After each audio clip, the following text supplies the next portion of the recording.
Welcome. Kabajamtoota ummata Oromoo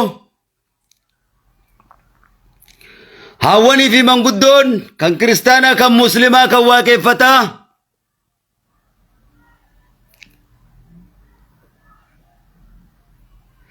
akkasumattis dargaggoo fi shamarran babbareedduu tan kiristaanaa tan muslimaa tan waaqeffataa bakka jirtanitti nageenyi rabbii waliin isin uume isin dhaqqabu yeroon ji'u maqaa keessan ulfaataadhaan dhaggeeffadhu. Kabajamtoota ummata kiristaanaa ummata muslimaa jechuun hiikaa guddaadha qaba. Ummata muslimaa ummata kiristaanaa ummata waaqeffataa jechuun waan ammas irratti deemuuf jalqaba akeekan sii kaayaa ture laa.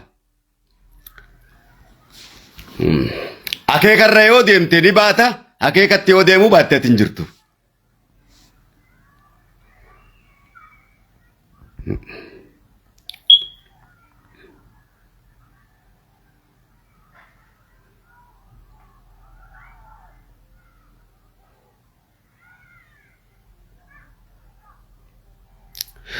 Hundi keenya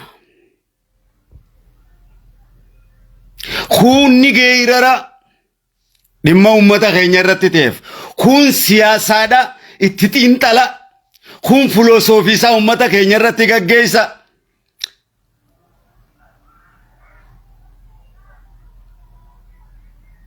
kun itti wal arrabsa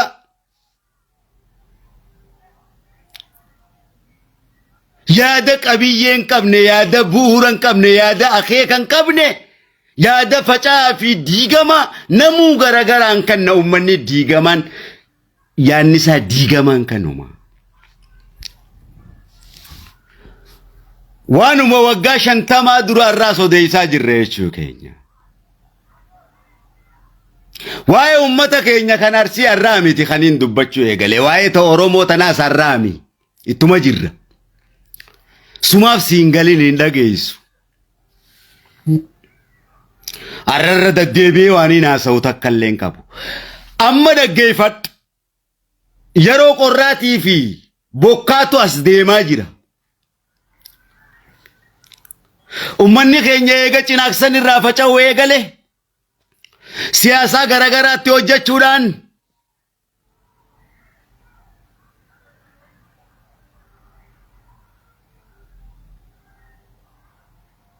Wallagga Raayis TPLF fi faannoon warri isaanii hojii sossoo adda guutuudhaan siimaa bar tooftaa garagaraa uumuudhaan mootummaa Oromootu harkaa qaba jechuudhaan mootummaan Oromoon harkaa qabu hin jiru mootummaa tabiitii guutuun irra walii galtee Itoophiyaa guutuun irra walii galtee jaarratte mootummaan Oromoon kophaa sitti qabdu hin jirtu addunyaa guutuu irra walii galee jaare tooftaa garagaraatiin ummata keenya keessatti ijaaramanii maadheeffatanii ummata keenya amantiidhaan walitti naquu siyaasaadhaan walitti naquu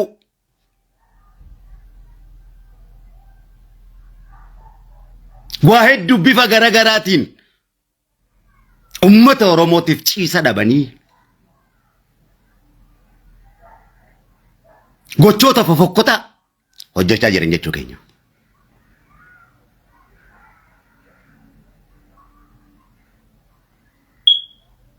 Amma kanaa sinjuu sanii sinjuu obboleesso sheekaniis warra majlisaatis arrabsuudhiis abbootii qabeenya Oromootis tuttuquu dhiisa obboleesso siyaasaa teessaniis achumatti dhiisa mootummaas achumatti dhiisa obboleesso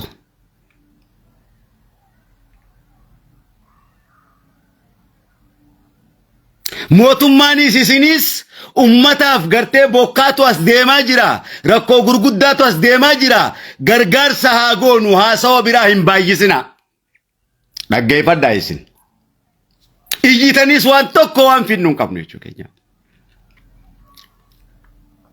rakkoon akka waliigalatti nu urmaan Oromoo hunda irratti dhufte biyya Itoophiyaa irratti dhufte yes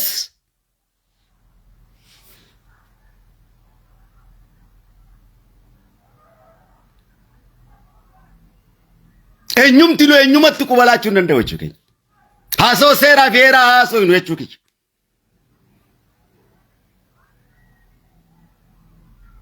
Mootummaanis nu bira dhaabbatee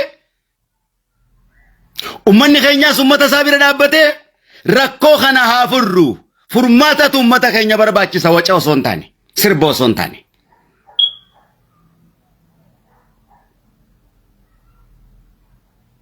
Eenyumti nu eenyutti qubalaachuu osoo hin taane.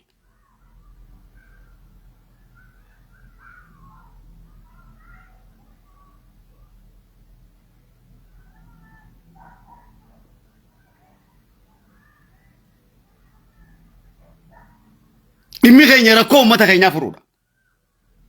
Ummanni keenya siyaasarraa walaba yeroo 100 jee.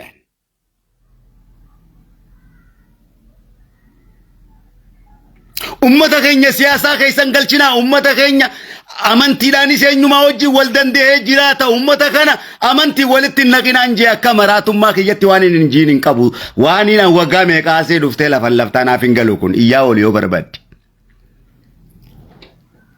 Ana kee kana sawa.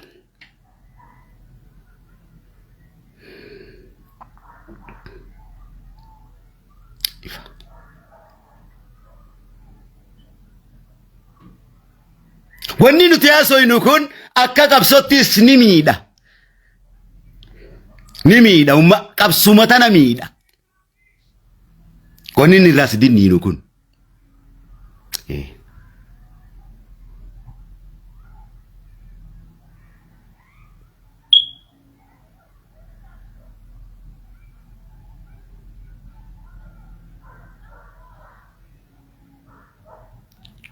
Ummata miliyoona tokkoo fi qabxii 4 ummata Cinaaqsan irraa Harargee irraa buqqee bakka tana jiraa bakka san jiraa namni beeku hin jiru.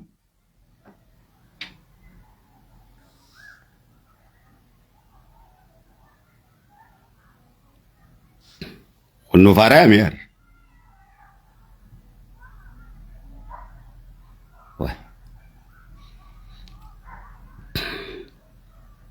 Eka. Kaleessuma Wallagga irraa waan ta'e harkitanii jirtan jechuu kiyya.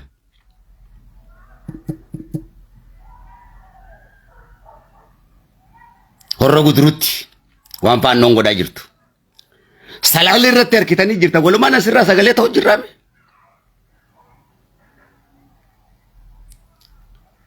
Tooftaalee garaagaraatiin uummata keenyatti taphachaa jiru.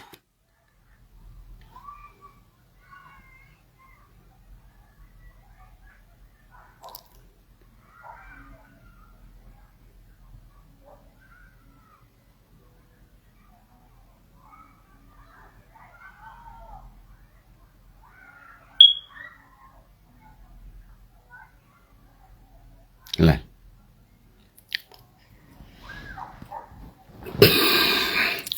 Arraa miti kana kan hin beeku dur hin beeka dur beena amma wanni barbaannu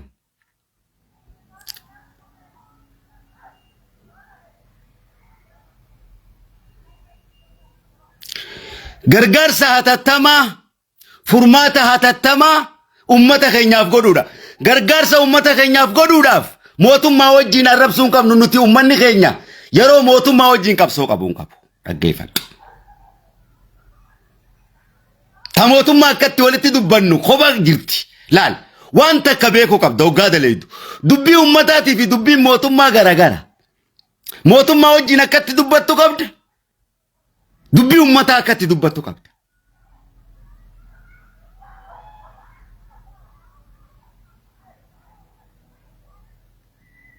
Ulaagaalee garagaraati. Sababa biraa baay'isuun hin barbaachisu. Ummata keenya gargaaruuf mootummaa arrabsaa hin danda'amu.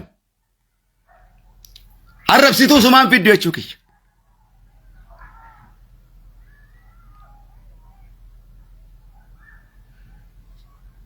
Rakkoon mootummaa biraa miti. TPLFota warra siyaasaa bira. Ummata keetti irratti siyaasaa taphachaa jiru.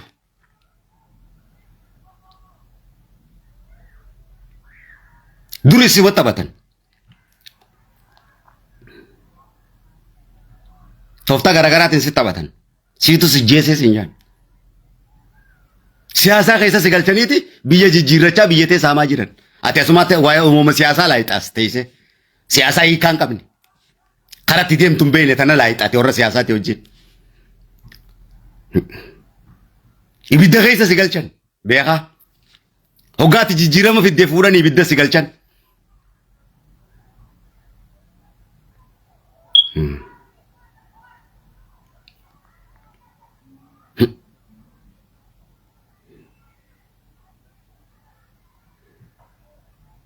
Dubbaddeetiin jira bar. Giddugala qabsoo ilmaan bareen tongodhinaadha lolli dhiyoo tana balaa meeqa walitti buufne kun giddugala siyaasaadhaa hin godhina ilmaan bareen too jechuu irratti ibiddi meeqa miidiyaa kana gubbatti naa fi warra siyaasaa jidduutti qabatee jechuu kiyya. Kolkoleen tunundi amma waan biraan natti haasoyti laa. Lafa bareen too Harargee tanaas Arsii kanaas giddugala qabsoodhaan hin ta'u uummanni kun. Ummata kana siyaasaa ittiin taphatin ajee lafa keenyaan wow jedhanii barbo. Aboo uummanni kun hin dandayu. Tanumaa beekadhu wanni irratti wal loluu rakkoo biraan qabu.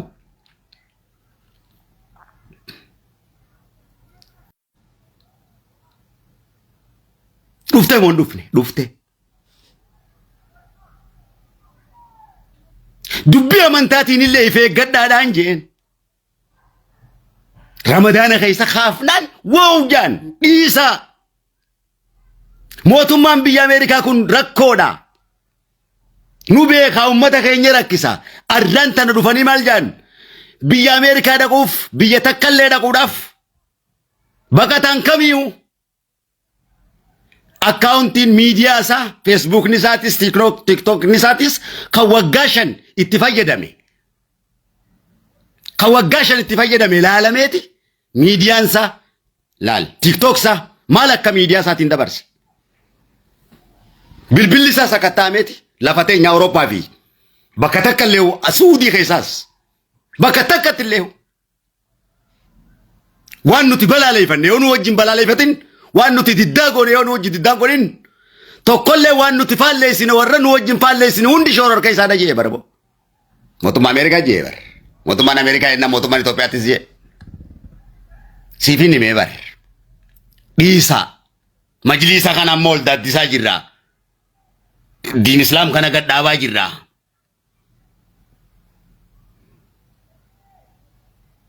Inumaa sheekan manzaraa jeniin. Sheekan manzaraa jechaati abbootii teenya arrabsaa Oromoof qabsaawan. Abbootii qabeenya Oromoo barbadeessaati Oromoof qabsooytan. Eekaa. Faayidaaf qabsaawaa bu'aa balleessuun hin danda'amu.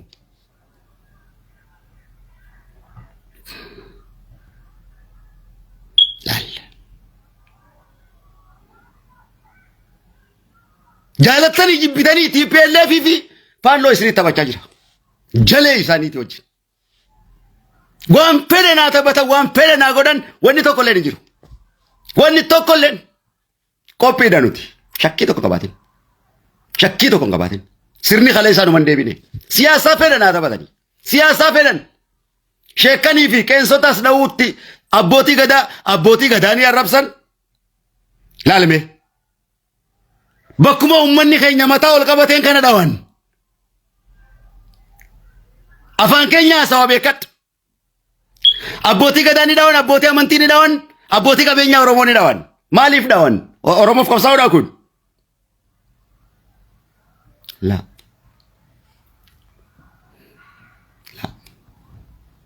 Siyaasaadha kun.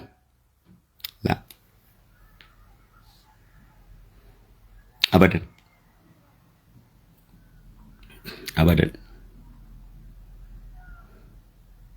Abadan. Uummanni keenya dhimma siyaasaa keessa hin jiru. Akkuma seera addunyaattu siyaasaa fi dhaabni waan garagaraati. Jireenya hawaasummaa keessa siyaasaan hin galtu. Hawaasni hawaasa.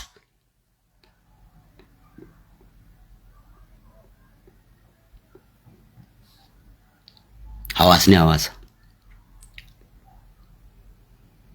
Hawaasni hawaasa. Hoggayyoo kana beeki.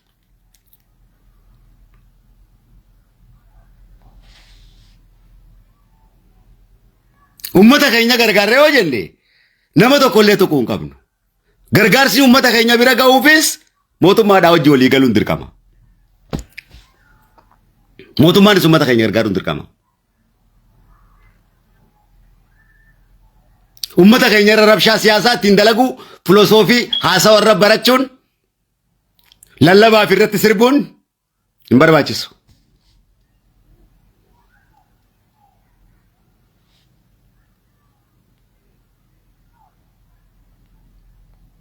Gargaaruu qabna. Bakka itti godhanna ummata keenya roobaatu as deema, qorraatu as deema.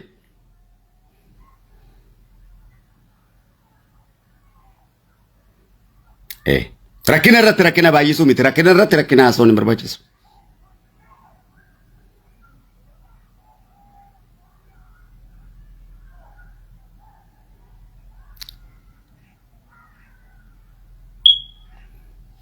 Ifa.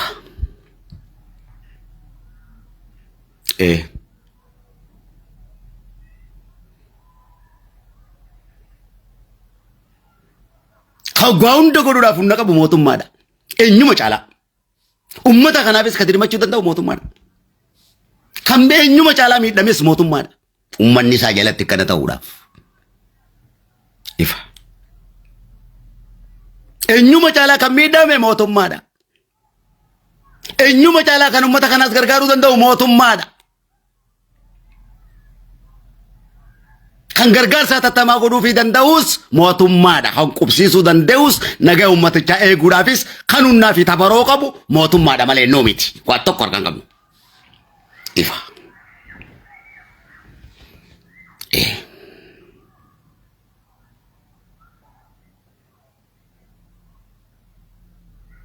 Mootummaan kabajamaan Oromiyaa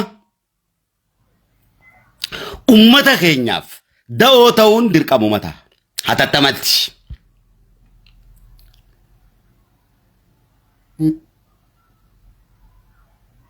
Rakkoo kana ammaas laaltanii bu'uuraan buqqisuun dirqama ta'a.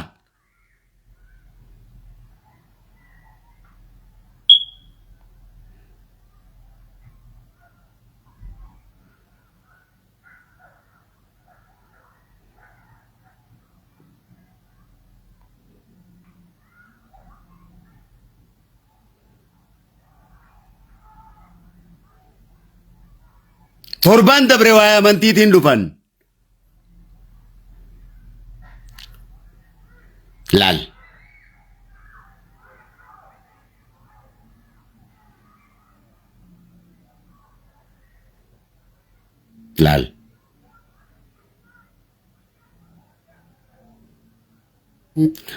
Haasawa ummata keenya taargeet godhu tokko haasawa miidiyaa kanarraa wanni ati haasawitu hundi walitti qabamti taargeetiin haasawin.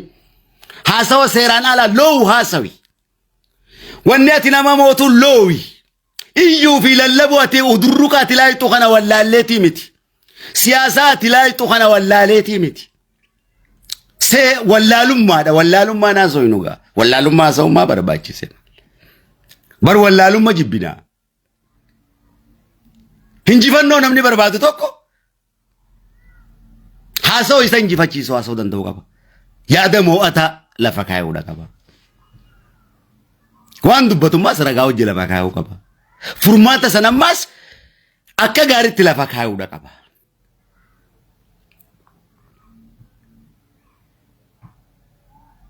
Baaraguun dammaquudhaa miti. Baaragaa bara moonni haasawamaa jiru. Wanni haasawa jirtan baaraga. Walii galee baaraga. Baaragu.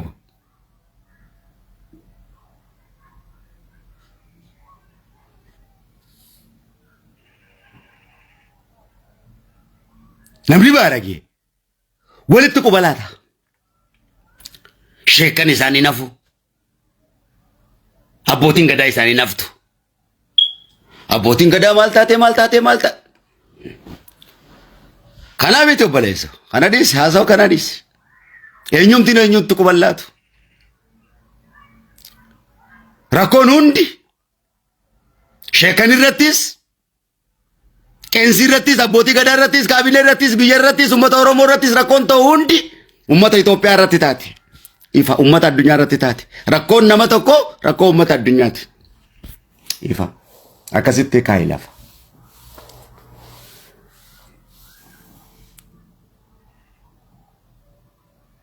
Ifa fokkorsuun miidiyaadhaa waan takka illee fiddu. Dhiisa kana.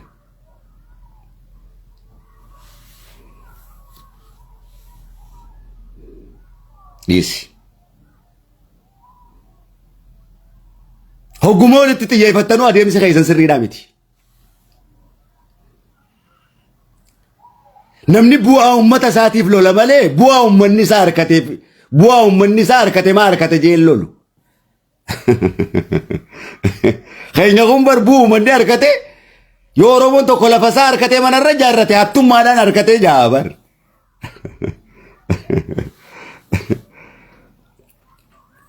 Yoo sheeyini tokko aangoo harkate hattummaan harkatee Oromoo gurguree jaabar Oromoon kun shaqataa bar.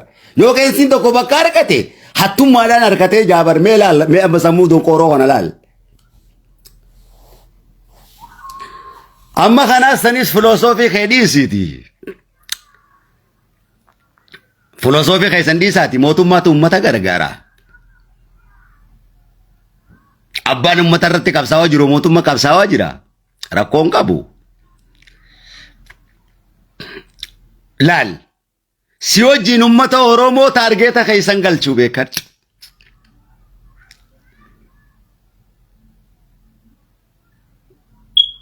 Uummata Oromoo kan dhaaba siyaasaatii hojii siyaamu ka'ii caccabsiisii jechuu barbaadee binoo. Ifiifin caccaba malee uummata dhaaba siyaasaa kam keessan galchu. Uummanni keenya irraas qulqulluudha kalee isaas qulqulluudha. Qulqullummaa isaatiin maatu qomaa qofaan falmalaal. Eenyumtiluu siyaasaa uummata kanaan akka daldaluun ayyamuuf. Ati ayyami. Ifa.